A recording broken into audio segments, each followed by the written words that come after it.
When I was 10, my parents took me aside and they explained that it wasn't okay that I was just a nerd and that I had to play a sport, any sport.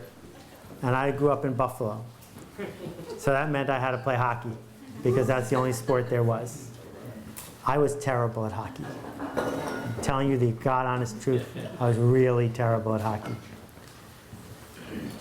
The reason I was terrible at hockey, I found out a couple years into it. My dad was the coach, one of the ways he could ensure that I would actually play. And one of the drills that they did in hockey was you stood at the face-off circle near the goal. It's about 20 meters, 10 meters from the corner, which isn't really a corner, it's sort of round. And the coach would throw the puck into the corner, and there'd be two players. And the player close to the goal was supposed to go to the corner, get the puck, and go one way, and the player who was a foot away from him would go in and take it the other way. So what happened is the puck would go there. One guy would race for it as fast as he can. The guy who was a half a step behind him would slam him into the boards and take the puck away from him. And that's how the drill was supposed to work. Well, see, I was the smartest kid on the team. And I realized immediately that that was a bad strategy. And a better strategy, it seemed to me, would be to let the other person get to the puck a half a step ahead of me, and then I could bump into him and take the puck, as opposed to him bumping into me and taking the puck. So I intentionally was a half a step slower. About 4 times into this drill, the other kids on the team started to figure out what I was doing, so they started slowing down. And it got to the point where my dad would throw the puck in the corner, and the two of us would look at each other, and take one step, and look at each other, and take one. It was like a Western, the good, bad, and the ugly. Who could get to the corner last? That's when I learned that there's this triangle of how we make a difference in the world. And what I'm going to talk about, and what I think my writing has been about, even though I didn't realize it, for 10 or 15 years, is the 3 elements of this triangle. One element of the triangle is, do you understand the strategy? Do you understand the layout of the world? Do you understand how the game theory works, how psychology works, how interactions work? Do you understand the economy, technology, the revolution that we're living in? The second point of the triangle is, are you any good at executing on the strategy? Are your skates sharp? Are you good at skating? Are you in good shape? When you make a sales pitch, can you do it with authority? When you lay something out, does the typesetting look any good? When you write code, does it run? These are tactics. These are things that we can improve. So going into the hockey world, I understood the strategy of the ice better than anybody on the team because that's the way I looked at it. And I was not particularly great at skating because I had the third piece of the triangle completely missing, which is, do you care enough to fail? Do you care enough about what you're doing that you are willing to expend emotional labor, which is different than physical labor, and we'll talk about that as we go through this, to actually make change happen? And there's so much confusion in the business world, a world that had almost no confusion in it just 20 years ago, because there's been a huge amount of writing and talking and teaching and lessons about all 3 things, but we haven't separated them into 3 different groups of problems. So we see an organization that's in trouble and we say, you don't understand the strategy. Well, actually, they understand the strategy fine. It's just they don't care enough. Or we see somebody who understands strategy, cares a great deal, but is a close talker and a bumbling fool and unable to tell a story that resonates and spreads. And we can talk to that person all we want about caring more, and it's not going to help one bit because they already care too much, and it's getting in the way of them doing this other act. So throughout the next few days, we're going to keep coming back to all 3. Some of you came for one, some of you came for the other, some of you came for the third. Some of you might benefit from hearing all 3 mixed together. And my goal is to expose each of them to serious inquiry. Let you push back on each one, because I am not right about any of this. What I probably am right about is poking and provoking and helping you think about it so you can get to your own version of right. But if we're so busy doing our job every day, we're never going to get there. Which leads to this notion of the medicine ball. And I'll start by confessing that The reason that I named this the medicine ball session is because I encountered medicine balls by accident and just fell in love with the entire concept of a medicine ball, and then tried to make up a story that would allow me to buy a variety of cool medicine balls. But I am actually okay with the story that I came up with. And I promise I won't toss this to anyone because I might break you. Everyone carries one around all day long. And we carry it around because we are creatures of inertia. And we are creatures of the status quo. Evolutionary psychology will explain why. That there are no creatures that like change in their environment, because change in the environment is a threat, and threat leads to loss of food leads to death. So you notice things changing in the world and you're one step away from it being all over. And so we learn a trick that works, or we learn 5 tricks that work, or 10 tricks that work, and we start using them again and again. And we get taught them by our parents, and we get taught them by Ms. Binder, our 2nd grade teacher, and we probably keep getting taught them for a long time. And so it's no accident that something like Groupon starts to succeed, and then 8 weeks later there's 18 Groupon clones. Because a lot of people are carrying around the trick of wait till something is working and then copy it, because it's safer that way. So we're carrying these things around, and I have one over there that weighs more than this one. And the problem, and I don't know if you ever saw that old Candid Camera episode with the gyroscope in the suitcase, but when you're walking pretty fast, it's hard to turn when you're carrying this thing around. So it's given us this momentum, it's giving us this power, and then a revolution comes along and changes everything. And this is the revolution of our time. And if we don't understand the strategy of the revolution, we can't understand the tactics that we need to use.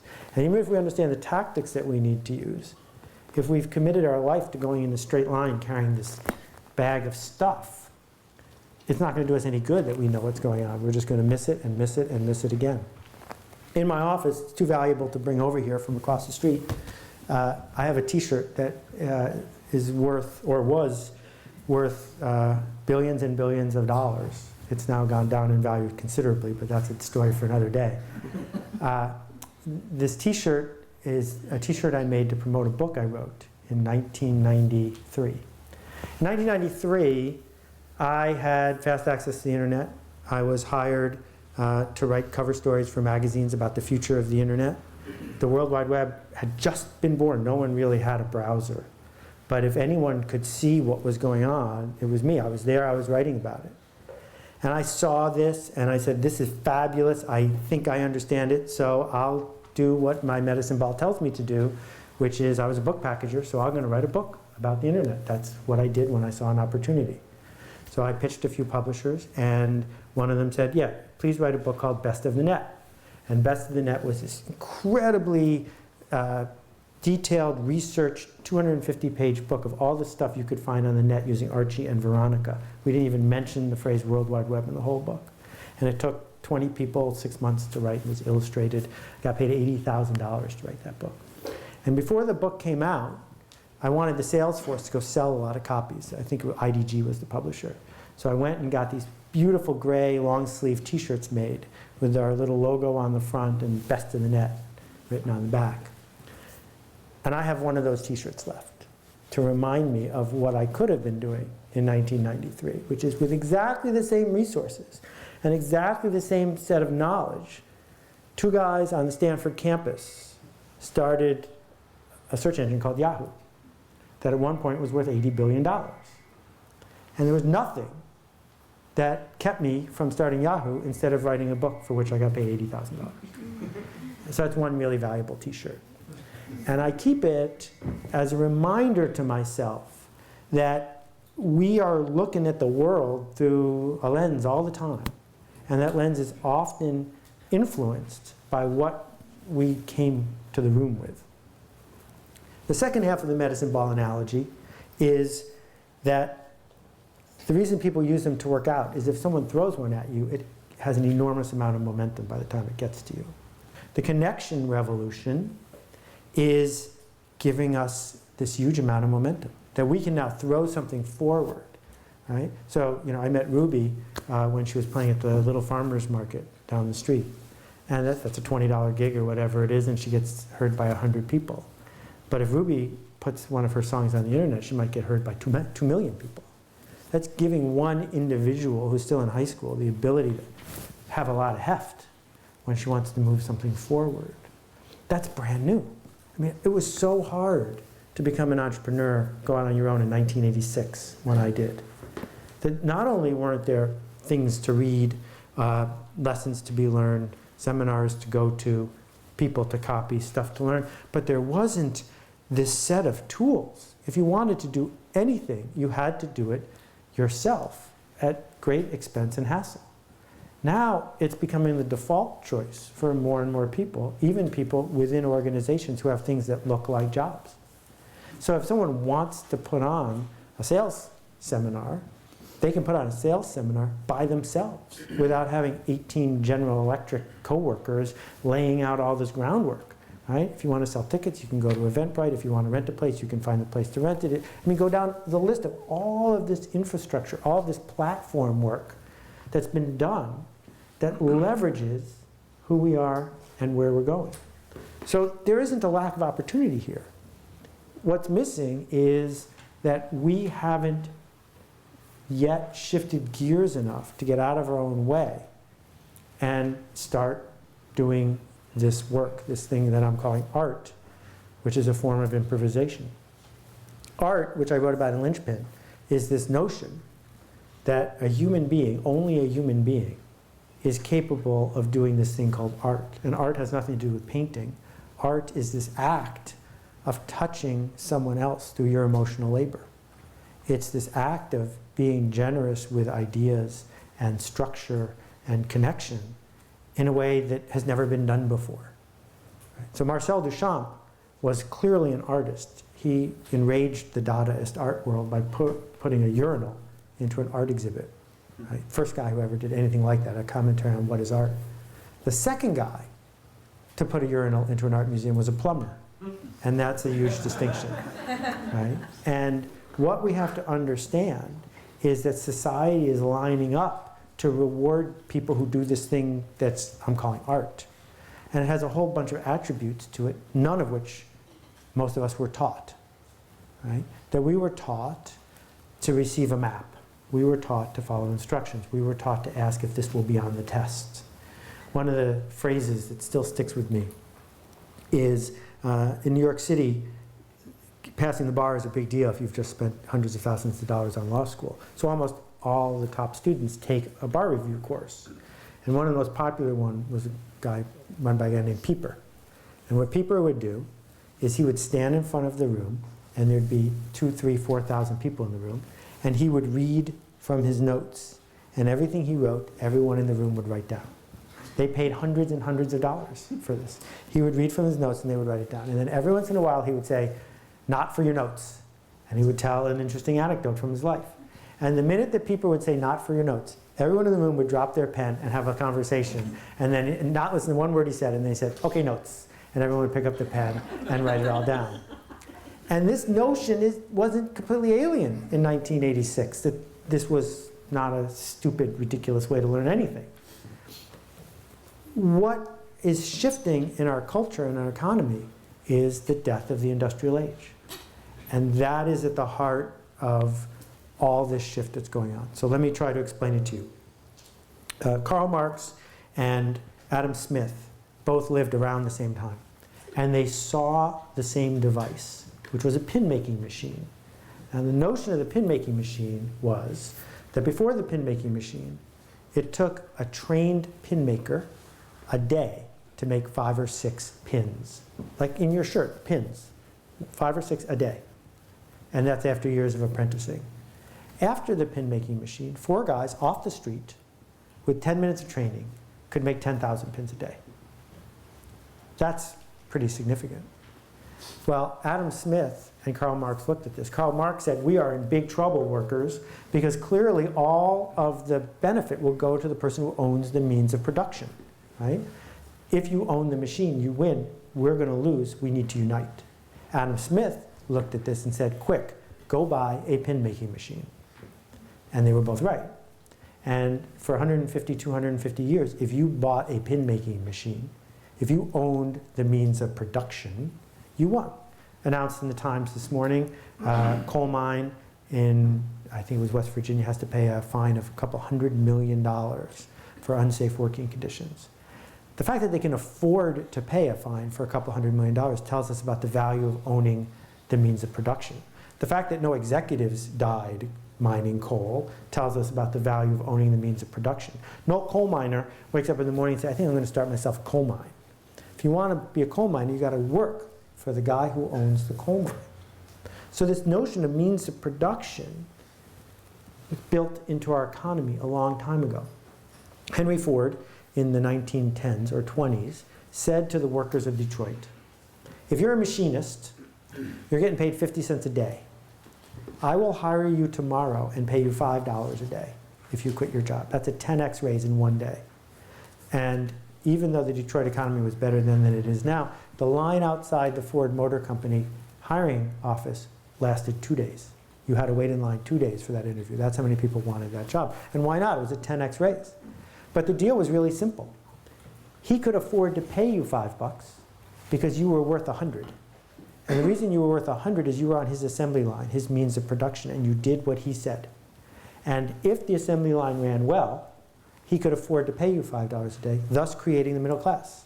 Henry Ford all by himself created the middle class. Because now there's this job that you're getting paid a lot more than he could hire someone else for, but he could afford to pay you a lot because your productivity was so high.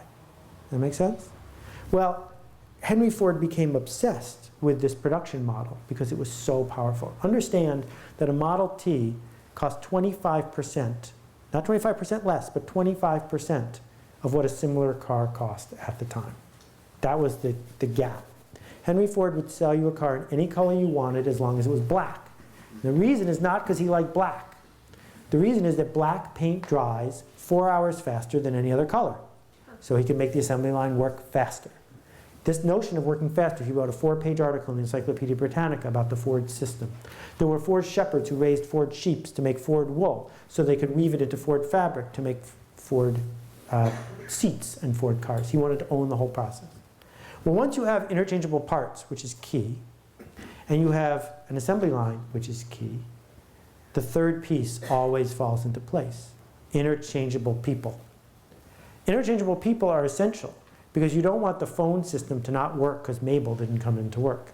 You don't want the assembly line to shut down because Tracy is drunk, right? And so this notion that if you're not good enough, I can plug somebody else in is profound in the history of the world.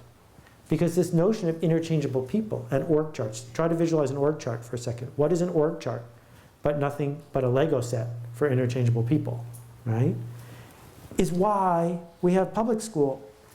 We invented it, all the way back to Horace Mann, so that we could churn out compliant workers for factories.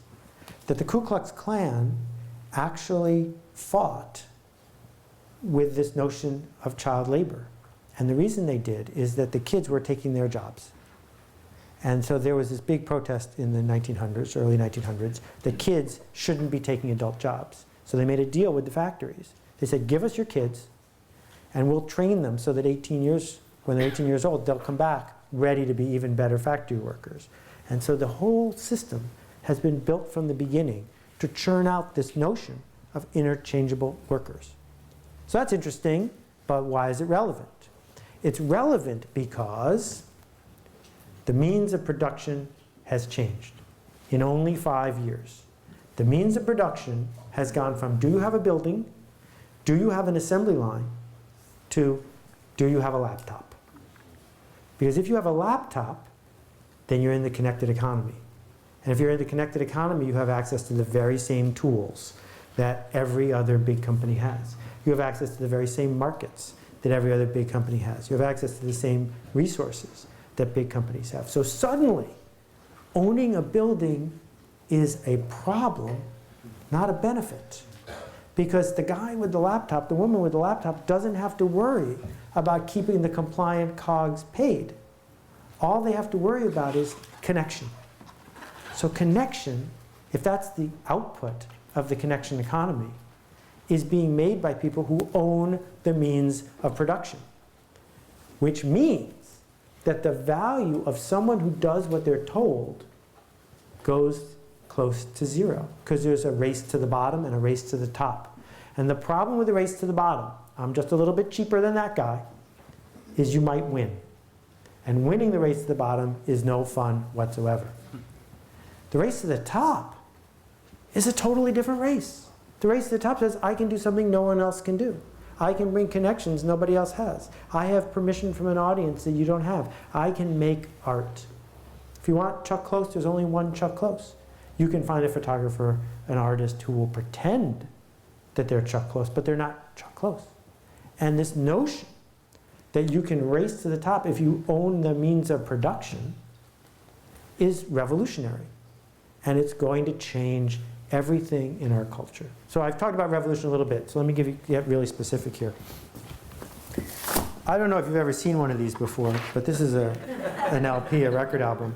This is actually Stan Wallowich and the Polka Chips play the Million Seller Polkas. Now, you like that one? Yeah. So the thing is, the record industry was perfect. A friend of mine down the street works for a major record company. He'll happily testify to this. In the 70s, 60s, 80s, there were a bunch of things that made this industry perfect. Let me tell you a few of them. If I bought an LP and I listened to it a lot because I liked it, I would wear it out. So I'd have to buy another one. If I liked it a lot and I loaned it to her because she really likes polka, I don't have it anymore, so I have to buy another one. If I have to buy another one, I have to get in my car and drive to a store. In the car, I turn on the radio, the only thing to do in the car, and the radio, government-owned, people-owned spectrum, is devoted almost entirely to promoting this product, which the record industry doesn't have to pay for, not legally anyway. And then I get to the store, which the record industry doesn't have to pay for, and the store has hundreds or thousands of titles, all in big containers, vying for my attention. So I might buy more than one when I'm there. And then I come home, and my high school kid's going to the senior prom. Senior prom is not about shoes. The senior prom is not about industrial equipment. The senior prom is about music. And then I check my mail, and there's Rolling Stone magazine, all about the music industry. And I turn on television, there's MTV, an entire cable network devoted to this perfect industry. Oh, and if you want to be like Ruby and start a music career, you need $100,000 to get into a recording studio, because there's limited means of production. You can't afford that, so you better do a deal with a record company. If you want distribution to Tower Records, Ruby can't do that by herself. You better have a record label to do it, and radio, and on and on. The record label gets to keep all that money. And there's only 6 or 8 big record labels, so it's an oligopoly. There's a lot of price fixing, and it's perfect. Right? If you're an A&R guy, unlimited cocaine, limousines, the whole thing, money, money, money, consistent, planned, show me the map. I know that the artist will change, but the method doesn't. And then you all know what happened. How long did it take? 36 months for the record industry going from perfect to broken. There's more music than ever before, performed by more people than ever before, listened to by more people than ever before, and more widely available than ever before. But the music industry, gone. 3 years, maybe 5. That's it. Over. That's what happens. Revolutions destroy the perfect, and then they enable the impossible. And it's going to happen to your industry, whatever you do. The things that we can describe today that are impossible are going to happen. If anyone would have thought that music would become this cosmic jukebox in just such a short time, that I could find, a retake of the Knack's My Sharona that's not available on any record in 3 keystrokes, well, that's impossible, except it happened. And so when we have this connection occur and this revolution occur, everything that you're depending on that's perfect is going to go away. And everything that you're imagining is impossible could happen. Not will happen, but could happen. And the question is, what are you going to do about it? So if we go back to the hockey triangle, it's easy to see strategically that this is happening in one industry after another. But the part of you that doesn't want to fail might not want to stick your neck out, because there's a lot of blood on the streets when revolutions occur, and even business revolutions. So there are a lot of people who are wrong. I mean, I've started many internet companies, almost all of which have failed. I've published lots of books, almost all of which have failed. And this notion that it's okay to fail is an artist's notion. It's not the notion of a business person. That business people don't know what to do with failure, and therefore they don't know what to do with revolutions. Which is why in 1997, people who say they were in the information business, I don't know, Random House, Simon & Schuster, could have started Wikipedia, could have started a search engine, I don't know, call it Google, because it's the business they were in, but they didn't, right? The fact is that all these new fancy companies could have bought Facebook for not a lot of money just 5 years ago, but they didn't. That if we look at the churning and the rate of innovation, it keeps getting done by new people. Because money likes factories. Money wants to be invested in buildings and things that are metaphorical factories like Aetna Insurance. Right? Aetna Insurance takes cash and effort at one place, and its output is profit.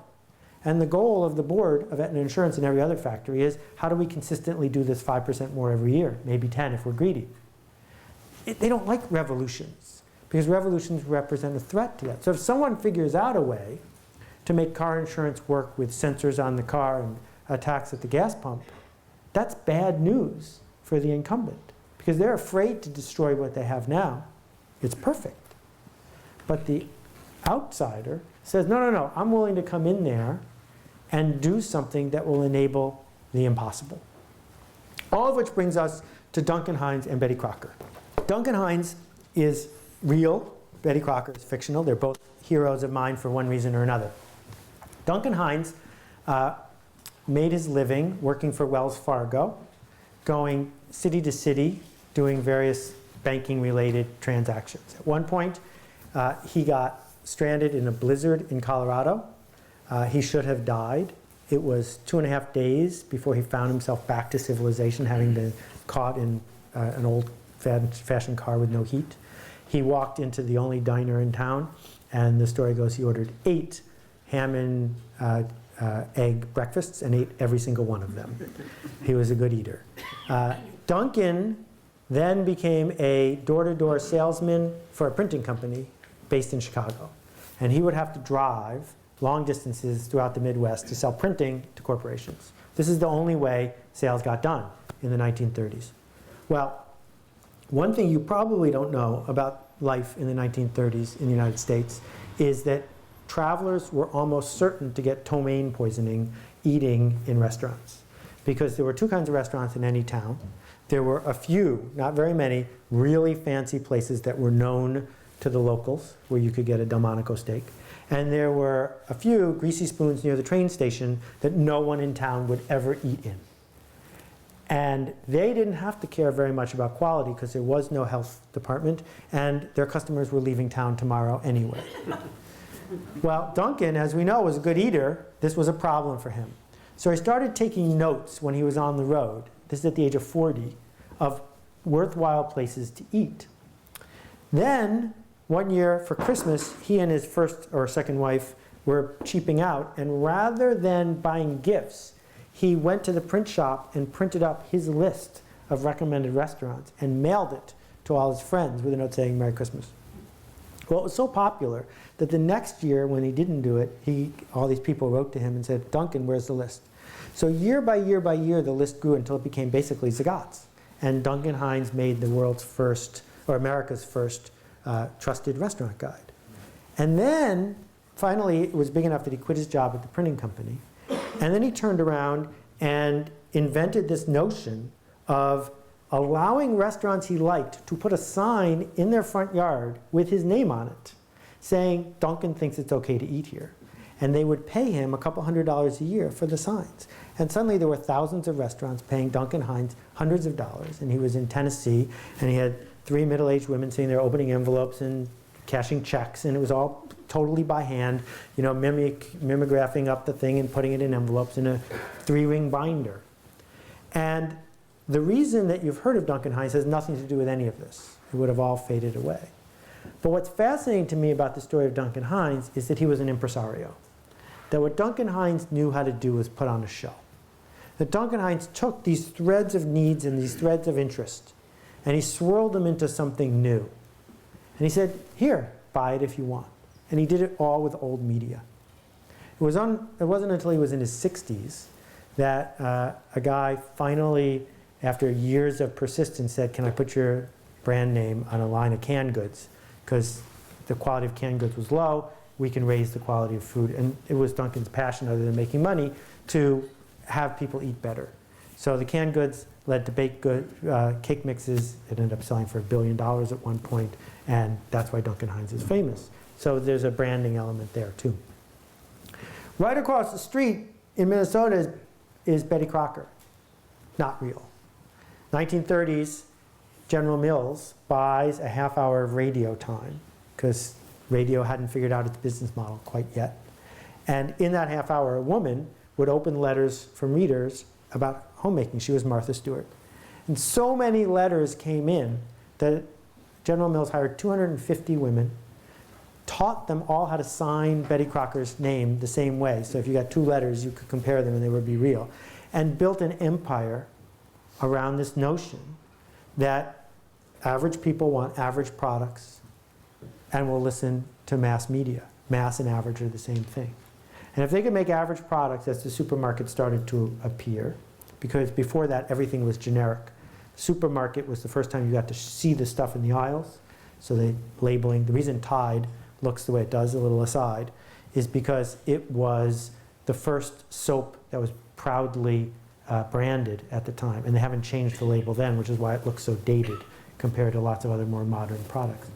The louder it was on the shelf, the better. The more often it was on the radio, the better. Stores would stock Betty Crocker because Betty Crocker was on the radio, because women would come in and ask for Betty Crocker, and it led to this virtuous cycle. And the virtuous cycle is really simple. Interrupt a lot of people, make enough money interrupting them that you can interrupt more people. And around and around and around it goes. So every brand you have ever heard of that's more than 10 years old, every single one has succeeded because of that. Cisco Systems hires a salesperson. She goes and interrupts a whole bunch of buyers. Enough of them turn around and buy stuff from Cisco that Cisco can hire another salesperson and another person and another person until you've heard of Cisco, right? That you have heard of, you know, whether it's Adidas or the Borsalino Hat Company, because they figured out how to make mass market products. Average stuff for average people, promoted relentlessly. Well, one of the things that's happening in this revolution is the formula doesn't work anymore. The formula, which is that you could afford to interrupt enough strangers with your mass market product that you could make money to do it again, works great when you're in the black, but the minute you lose money on those interruptions, it doesn't scale. Right? So if I'm making $1.05 every time I spend $1 in postage, I'll keep doing it every day. And now the post office is crumbling, because now you spend $1 in postage and you make 80 cents. Right? You can't make that up in volume. So it's not just postage. It's TV ads, it's radio ads, it's billboards, it's salespeople, it's direct mail. This whole notion that we can interrupt our way into selling to the masses is falling apart. Well, why did we need to do it? We needed to do it because factories make stuff in mass. That the Betty Crocker factory wasn't interested in making 1,000 different kinds of cake mix. They were interested in making 8. Because every time they had a change, they had to retool. Doesn't make the factory efficient. But now, if you walk across the street to the Food Emporium, there you will find Betty Crocker gluten-free cake mix in 4 flavors. That's not a mass product. That's 3% of the population needs that. So what's shifted? What's shifted here is that mass marketers making mass stuff in mass factories for mass people who will be interrupted in mass is being spread out. And that bell curve, that center that we call normal, which is a statistical thing as well as a moral thing, is bubbling down. It's corroding. It's falling apart. And the population, because it wants to, is spreading out. And so that bell curve is going from here to here. And it's the edges of the bell curve where interesting things are happening, where profits are being made, where lives are being changed. It's at the edges of the bell curve where people are choosing to pay attention. And that notion that the population has a choice is, again, revolutionary. They're paying attention to people they are connected with and ignoring the people they're not. Right? So I'm trying to weave together a lot of things here that are going to set the table for where we're going. So while this is all going on, we just made it, the revolution made it, easier than ever for anyone to speak up. That in 1963, if you got your toy ads on Saturday morning cartoons, those ads were going to make your toys hits. And every kid in school would have them because every kid in school wanted to be normal, and there was a finite set of toys that you could buy. So we've all heard of trouble with Pop-O-Matic, right? Even though I can't remember the last time Pop-O-Matic was on television, it was certainly on television in 1964 because it got a big share of voice. So we have this Don Draper thing going on, which is that the Mad Men weren't good at what they did, but they did it. And that's all that mattered. If you spent enough money running ads, the ads would pay for themselves. That's all you had to do. The rest was just commentary. Now, it's all upside down. Now, this notion that you can have share of voice is insane. No one has enough money to get 300 million Americans or 6 billion or 7 billion people to know about them. Certainly not a new product, right?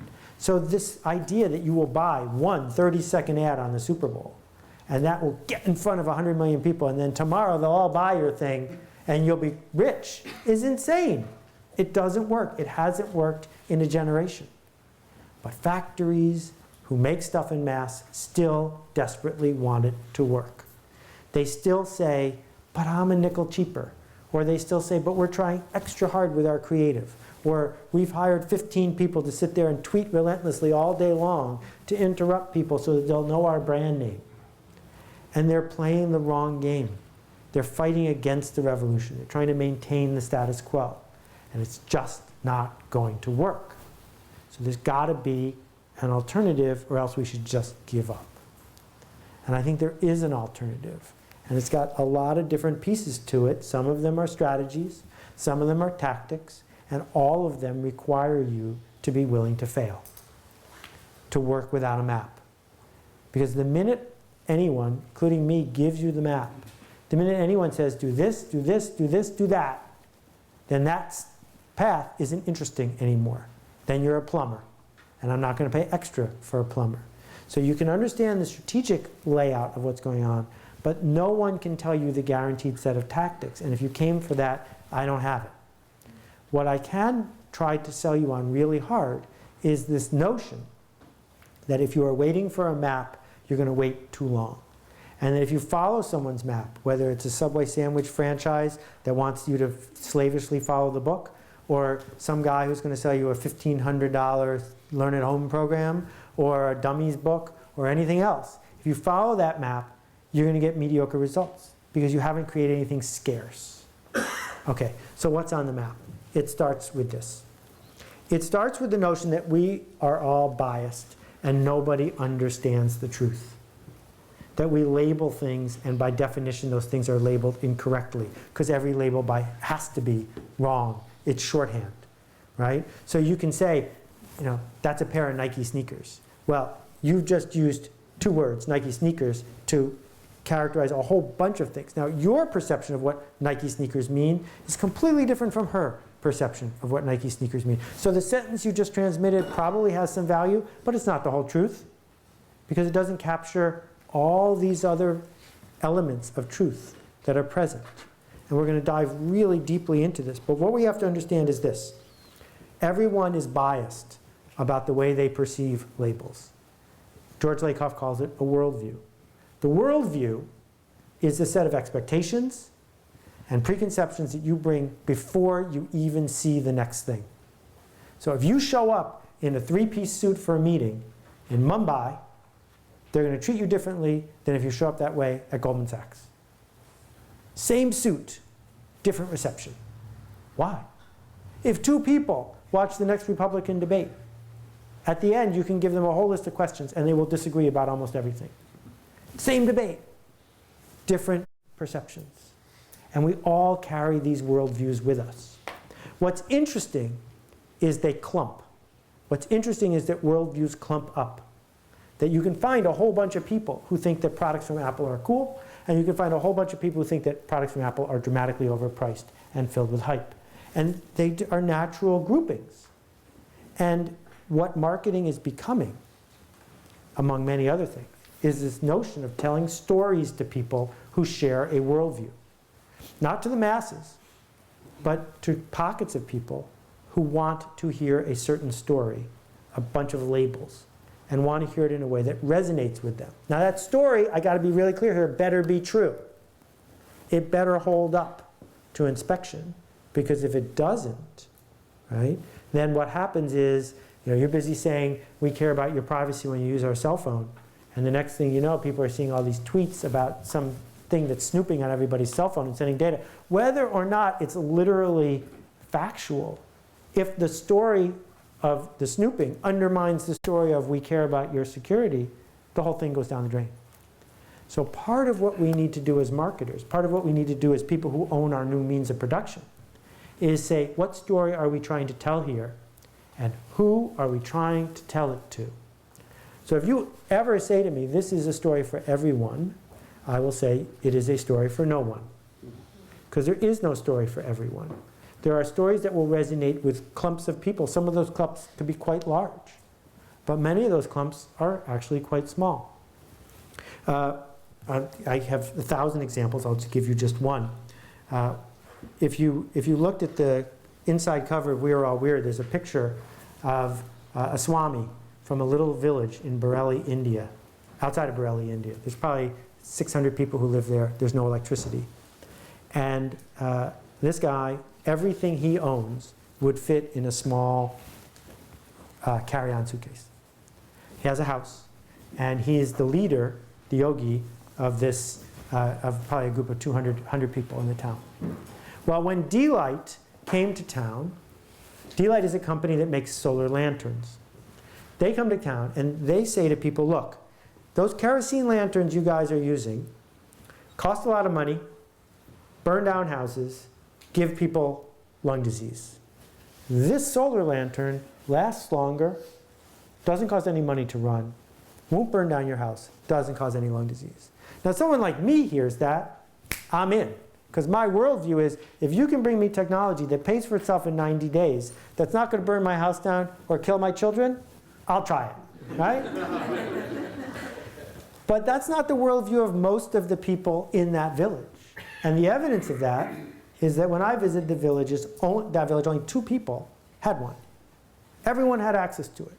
Plenty of people had enough money in their pocket to buy it. And it clearly pays for itself in 90 days. He had one. He had one.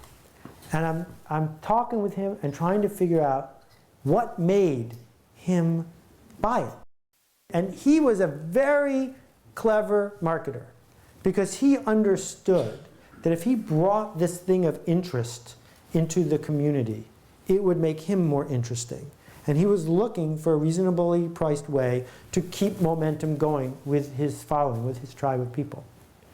And that's not the way it was sold to him. But he figured it out and he made the choice. And he was thrilled with it. And while we were there, another 10 or 15 people realized it wasn't going to break and bought one. But when you see how this idea spreads through a village, when you see how iPhones spread through a hipster neighborhood, it's exactly the same way. And so what you have to understand as an artist who wants to spread your ideas is A, not everyone's going to buy it the first day. B, the people who do buy it the first day are different than the people who are going to buy it 2 months from now and 2 years from now, for different reasons. And that what they say to each other about it is up to you. You can't control it, but you get to start it. That story that one person tells another person is the new Betty Crocker. You don't get to buy radio time. What you get to do is make a product, make a service, make a place, make an experience that people choose to talk about. And if they choose to talk about it, then they will. That's the definition of remarkable. Remarkable means making a product worth remarking on. That's all it means. I don't get to decide if it's remarkable. He doesn't get to decide it's remarkable.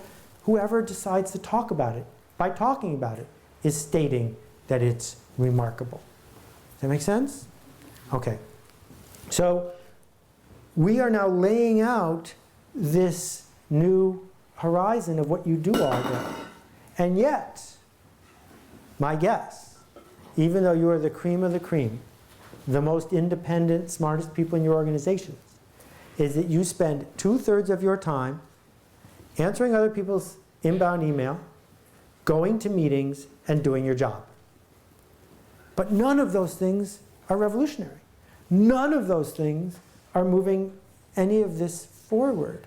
And your competition, which has figured out that they need to spend time doing remarkable art that carries a story to people who have a worldview that matches that story that they're going to talk about, are doing that. And that when those conversations take place, if those people are able to group up into what I'm calling a tribe, a group of people who share a common interest, who share a common goal, who are looking for a leader, if those tribes start aligning around you, then they move the ball forward for you without you having spent a nickel interrupting strangers. That the massive shift here is not finding products, I always do it backwards, not finding customers for your products, which is what factories do all day long. Make a product, look for customers. In fact, the future is about finding products for your customers.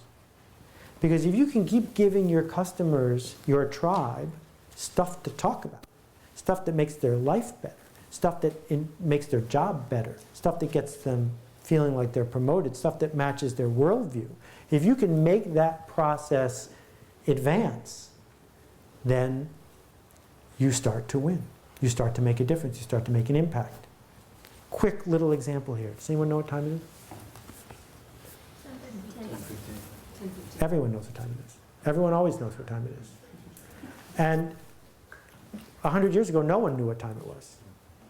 But now everyone knows what time it is. What's that about? They only invented time zones 120 years ago. Before 120 years ago, if you went from village to village, the time was slightly different. Because you didn't need to know what time it was over there in Gloucester. You just needed to know what time it was over here. And your church bells told you what time it was. And every once in a while, the church bells would sync up, but that wasn't particularly important. So the reason that they invented time zones was because of the transatlantic train and the transcontinental train. Once we had trains that were going fast and stations where you needed to meet the train, we needed everyone to be on the same time zone. So we invented time zones, and there were lots of people who freaked out about it, said we were going against God's will, and it was going to really lead to all sorts of bad outcomes. But we survived the time zone thing, and then everyone got a watch.